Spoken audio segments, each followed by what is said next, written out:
ನಮಸ್ಕಾರ ಪ್ರೀತಿಯ ವೀಕ್ಷಕರಿಗೆ ಈಶ್ವರಿ ಕುಕಿಂಗ್ ಚಾನಲ್ಗೆ ಎಲ್ರಿಗೂ ಸ್ವಾಗತ. ನಾನು ತುಂಬ ವಿಶೇಷವಾದಂತಹ ಲಡ್ಡು ಮಾಡೋದನ್ನು ನಿಮ್ಮ ಜೊತೆ ಶೇರ್ ಮಾಡ್ಕೊಳ್ತಾ ಇದ್ದೀನಿ. ಅದು ಗೋಧಿ ಹಿಟ್ಟು ಮತ್ತು ಬೆಲ್ಲವನ್ನು ಬಳಸ್ಕೊಂಡು ಬೇಸನ್ ಲಾಡು ಹೇಗೆ ಮಾಡೋದಂತ ನಿಮ್ಮ ಜೊತೆ ಇವತ್ತು ಹಂಚ್ಕೊಳ್ತಾ ಇದ್ದೀನಿ. ಇದಕ್ಕೆ ಸಕ್ಕರೆ ಮತ್ತು ಕಡಲೆ ಹಿಟ್ಟನ್ನು ಬಳಸ್ಕೊಂಡಿಲ್ಲ. ಕರೆಕ್ಟ್ ಮೆಜರ್ಮೆಂಟು ನಾನು ಹೇಗೆ ಹೇಳ್ತೀನೋ ಅದೇ ಥರ ನೀವು ಮಾಡಿ ತುಂಬ ಅದ್ಭುತವಾದಂತಹ ಬೇಸನ್ ಲಾಡನ್ನು ನೀವು ಕೂಡ ತಯಾರಿಸಬಹುದು. ಅದಕ್ಕೆ ಮಾಡೋದಕ್ಕೆ ನಾನಿವಾಗ ತೋರಿಸ್ತಾ ಇದ್ದೀನಲ್ಲ, ಆ ಬೌಲು 1 ಬೌಲು ತುಪ್ಪ, 2 ಬೌಲು ಬೆಲ್ಲ, ಹಾಗೆ 2 ಬೌಲ್ನಷ್ಟು ಗೋಧಿ ಹಿಟ್ಟನ್ನು ತಗೊಂಡಿದ್ದೀನಿ. ಗೋಧಿ ಹಿಟ್ಟು ಮನೆಯಲ್ಲೇ ಬಿಡಿಸಿರೋದಾದರೆ ಇನ್ನೂ ತುಂಬ ರುಚಿಯಾಗಿ ಲಡ್ಡು ರೆಡಿಯಾಗುತ್ತೆ. ಹಾಗೆ ಈ ಬೆಲ್ಲನೂ ಕೂಡ ಆರ್ಗ್ಯಾನಿಕ್ ಆಗಿರೋದನ್ನು ತಗೊಂಡಿದ್ದೀನಿ. ಇದರಲ್ಲಿ ಸ್ವಲ್ಪನೂ ಗಂಟಿನಂಶ ಇರಬಾರ್ದು. ಇದು ಗೋಧಿ ಹಿಟ್ಟು. ಹಾಗೆ ನಾನು ಹೇಳುವಂತಹ ಅಳತೆನ ಕರೆಕ್ಟಾಗಿ ಫಾಲೋ ಮಾಡಿ ತುಂಬ ಟೇಸ್ಟಿಯಾಗಿ ಅದ್ಭುತವಾಗಿ ಲಾಡು ಅಂತೂ ಸಿದ್ಧ ಆಗುತ್ತೆ. ಇವಾಗ ಪ್ಯಾನ್ಗೆ ನಾನು ತಗೊಂಡಿರುವಂತಹ ತುಪ್ಪವನ್ನು ಹಾಕ್ತಾ ಇದ್ದೀನಿ ಕರಗಿಸ್ಕೊಂಡು. ನಂತರ ತಗೊಂಡಿರುವಂತಹ ಗೋಧಿ ಹಿಟ್ಟನ್ನು ಎಲ್ಲವನ್ನು ಒಂದೇ ಸರಿ ಹಾಕಿ 1 ಸ್ಪೂನಿನ ಸಹಾಯದಿಂದ ನಿಧಾನವಾಗಿ ತುಪ್ಪದ ಜೊತೆ ಮಿಶ್ರಣ ಮಾಡ್ತೀನಿ. ಇದು ಯಾವುದೇ ಕಾರಣಕ್ಕೂ ಗಂಟಾಗುತ್ತೆ ಅನ್ನುವಂತಹ ಟೆನ್ಷನ್ ಬೇಡ. ನೀವು ಬೇಕಂದರೆ ಇದಕ್ಕೆ ಡ್ರೈ ಫ್ರೂಟ್ಸ್ನು ಕೂಡ ಆ್ಯಡ್ ಮಾಡ್ಕೊಳ್ಬಹುದು.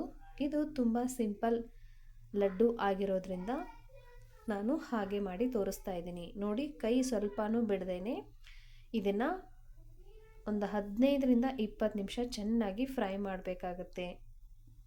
ಗೋಧಿ ಹಿಟ್ಟನ್ನು ಫ್ರೈ ಮಾಡಬೇಕಾದ್ರೆ ನಿಮಗೆ ಅರ್ಥ ಆಗುತ್ತೆ, ಅದರದ್ದು ಕಲರ್ ಕೂಡ ಚೇಂಜ್ ಆಗುತ್ತೆ, ಒಳ್ಳೆ ಆರೋಮ ಬರುತ್ತೆ. ಒಂದು 10ರಿಂದ 15 ನಿಮಿಷ ನೀವು ಫ್ರೈ ಮಾಡೋದ್ರಿಂದ ನೋಡಿ ಕಲರ್ ಕೂಡ ಈ ಥರ ಶೇಡ್ ಆಗಿ ಬರುತ್ತೆ. ವೈಟ್ ಆಗಿರುವಂತಹ ಕಲರು ಕೆಂಪಗೆ ಬರುತ್ತೆ. ನಿಮಗೆ ಗೊತ್ತಾಗುತ್ತೆ ಇದು ಹಿಟ್ಟು ಲಡ್ಡು ಮಾಡೋಕ್ಕೆ ರೆಡಿಯಾಗಿದೆ ಅಂತ. ಕರೆಕ್ಟಾಗಿ ಟೈಮ್ ಸೆಟ್ ಮಾಡಿಕೊಂಡ್ರೆ ಒಂದು 10ರಿಂದ 15 ನಿಮಿಷ ಗ್ಯಾಸ್ ಫ್ಲೇಮ್ನ ಮೀಡಿಯಮಲ್ಲಿ ಇಟ್ಕೊಂಡು ಕೈ ಬಿಡದೇನೆ ಹೀಗೆ ಚೆನ್ನಾಗಿ ಫ್ರೈ ಮಾಡ್ಕೊಳ್ಬೇಕಾಗುತ್ತೆ. ನೀವು ಎಷ್ಟು ಚೆನ್ನಾಗಿ ಗೋಧಿ ಹಿಟ್ಟನ್ನು ಫ್ರೈ ಮಾಡ್ಕೊತೀರಾ ಅಷ್ಟು ರುಚಿಯಾಗಿ ಅದ್ಭುತವಾಗಿ ಲಡ್ಡು ಅಂತೂ ರೆಡಿಯಾಗುತ್ತೆ. ಇದು ಎಲ್ಲರಿಗೂ ಕೂಡ ತುಂಬ ಇಷ್ಟ ಆಗುವಂತಹ ಲಡ್ಡು. ಇದರಲ್ಲಿ ಕಡಲೆ ಹಿಟ್ಟನ್ನು ಬಳಸಿಲ್ಲ, ಆದ್ದರಿಂದ ಮಕ್ಕಳಿಗೂ ಕೂಡ ನಾವು ಧಾರಾಳವಾಗಿ ಈ ಲಡ್ಡುನ ಕೊಡಬಹುದು. ನೋಡಿ, ಇಷ್ಟು ಚೆನ್ನಾಗಿ ಹಿಟ್ಟನ್ನು ನಾವು ಫ್ರೈ ಮಾಡ್ಕೊಂಡಿದ್ದೀವಿ. ಗ್ಯಾಸ್ ಫ್ಲೇಮ್ನ ಆಫ್ ಮಾಡ್ಕೊಂಡಿದ್ದೀನಿ. ಆದರೂ ಪಾತ್ರೆ ದಪ್ಪ ಇರೋದ್ರಿಂದ ಇನ್ನೂ ಬಿಸಿ ಇರುತ್ತೆ, ಕೆಳಗಡೆ ಸೀದೋಗುತ್ತೆ ಅನ್ನೋ ಕಾರಣಕ್ಕೆ ಹಾಗೆ ನಾನು ಕಲಿಸ್ಕೊಳ್ತಾ ಇದ್ದೀನಿ. ಇದು ಕಂಪ್ಲೀಟಾಗಿ ತಣ್ಣಗಾಗೋವರೆಗೂ ಇದನ್ನು ಹಾಗೆ ಬಿಡಬೇಕು. ನೋಡಿ, ಕೈಯಿಂದ ಹೀಗೆ ಮುಟ್ಟಿದ್ರೆ ನಮಗೆ ಸ್ವಲ್ಪನೂ ಬಿಸಿ ಹತ್ತಬಾರ್ದು. ಇದು ಪೂರ್ತಿ ತಣ್ಣಗಾಗಿದೆ. ಇವಾಗ ನಾನು ಆವಾಗಲೇ ತೋರಿಸಿರೋ ಹಾಗೆ 1 ಲೋಟ ತುಪ್ಪ, 2 ಲೋಟ ಗೋಧಿ ಹಿಟ್ಟು, ಹಾಗೆ 2 ಲೋಟದಷ್ಟು ಆರ್ಗ್ಯಾನಿಕ್ ಬೆಲ್ಲವನ್ನು ಬಳಸ್ಕೊಳ್ತಾ ಇದ್ದೀನಿ. ಆರ್ಗ್ಯಾನಿಕ್ ಬೆಲ್ಲ ಬಳಸೋದ್ರಿಂದ ಇದು ಫಿಲ್ಟರ್ ಆಗಿ ಬಂದಿರುತ್ತೆ. ಆ ಕಾರಣಕ್ಕೆ ಇದನ್ನು ಬಳಸ್ಕೊಂಡು ಲಡ್ಡು ಮಾಡ್ತಾಯಿದ್ದೀನಿ. ಇದನ್ನು ಈ ಥರ ಮೊದಲಿಗೆ ಒಂದ್ಸರಿ ಚೆನ್ನಾಗಿ ಕೈಯಿಂದ ಮಿಕ್ಸ್ ಮಾಡ್ಕೊಳ್ಳಿ.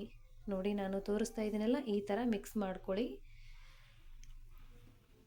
ನಿಧಾನವಾಗಿ ಮಿಕ್ಸ್ ಮಾಡ್ಕೊಳ್ಳಿ. ಪ್ರತಿಯೊಂದು ಹಿಟ್ಟಿನ ಕಣಕಣಕ್ಕೂ ನಾವು ಹಾಕಿರುವಂತಹ ಬೆಲ್ಲ ಹೊಂದಾಣಿಕೆ ಆಗಬೇಕು. ನೋಡಿ, ಈ ಥರ ಮಿಕ್ಸ್ ಮಾಡಿದ್ಮೇಲೆ ಇದನ್ನು ನಾವು ಒಂದು ಮಿಕ್ಸಿ ಜಾರಿಗೆ ಹಾಕಿ 2ರಿಂದ 3 ಸುತ್ತಿನಷ್ಟು ಗ್ರೈಂಡ್ ಮಾಡ್ಕೊಳ್ಬೇಕಾಗುತ್ತೆ. ಆ ಥರ ಮಾಡೋದ್ರಿಂದ ಚೆನ್ನಾಗಿ ಹಿಟ್ಟು ಮಿಶ್ರಣ ಆಗುತ್ತೆ. ನೋಡಿ, ಇವಾಗ ಒಂದ್ಸರಿ ನಾನು ಮಿಕ್ಸಿ ಜಾರಿಗೆ ಹಾಕಿ ನಿಮಗೆ ತೋರಿಸ್ತಾ ಇದ್ದೀನಿ ಅದು ಹೇಗಾಗುತ್ತಂತ. ನೋಡಿ, ಇವಾಗ ಗ್ರೈಂಡ್ ಮಾಡ್ಕೊಂಡು ಬರ್ತಾ ಇದ್ದೀನಿ. ಕಲರು ಕೂಡ ತುಂಬ ಚೆನ್ನಾಗಿ ಬಂದಿದೆ. ನೋಡಿ, ಸಾಫ್ಟಾಗಿ ನೋಡಿದ್ರೇ ಹಾಗೆ ತಿನ್ಬಿಡಬೇಕು. ಲಡ್ಡು ಮಾಡೋದು ತುಂಬ ಲೇಟ್ ಆಗುತ್ತೆ ಅನ್ನುವಷ್ಟು ಫೀಲ್ ಬರುತ್ತೆ. ಆರೋಮನೂ ಕೂಡ ಅಷ್ಟೇ ಅದ್ಭುತವಾಗಿ ಕೂಡ ಬರುತ್ತೆ. ಇವಾಗ ಇದನ್ನು ಒಂದು ಪಾತ್ರೆಗೆ ನಾನು ತಟ್ಟೆಗೆ ಟ್ರಾನ್ಸ್ಫರ್ ಮಾಡ್ಕೊಳ್ತಾ ಇದ್ದೀನಿ. ಇದೇ ರೀತಿ ಇನ್ನೂ ಮಿಕ್ಕಿರುವಂತಹ ಹಿಟ್ಟಿನ ಮಿಶ್ರಣವನ್ನು ಮಿಕ್ಸರ್ ಜಾರ್ಗೆ ಹಾಕಿ ಅದನ್ನು ಕೂಡ ಅದೇ ಥರ ಒಂದು 3-4 ಸುತ್ತು ಹಾಕಿದ್ರೆ ಸಾಕು, ಎಲ್ಲ ಹಿಟ್ಟು ಬೆಲ್ಲ ಮಿಶ್ರಣ ಆಗುತ್ತೆ. ಈ ಥರ ಮಾಡೋದ್ರಿಂದ ನಾವು ಕೈಯಿಂದ ಜಾಸ್ತಿ ಕಲಿಸ್ಬೇಕು, ಪ್ರೆಸ್ ಮಾಡಿ ಇದನ್ನು ಮಿದ್ದಬೇಕು ಅನ್ನುವಂತಹ ಕೆಲಸ ಇರಲ್ಲ. ತುಂಬ ಸರಳ ವಿಧಾನದಲ್ಲಿನೇ ನಾನು ನಿಮಗೆ ತೋರಿಸ್ಕೊಡ್ತಾ ಇದ್ದೀನಿ. ಇದನ್ನು ಬಿಗಿನರ್ಸ್ ಆದರೂ ಕೂಡ ತುಂಬ ಈಸಿಯಾಗಿ ಮಾಡ್ಕೊಳ್ಬಹುದು.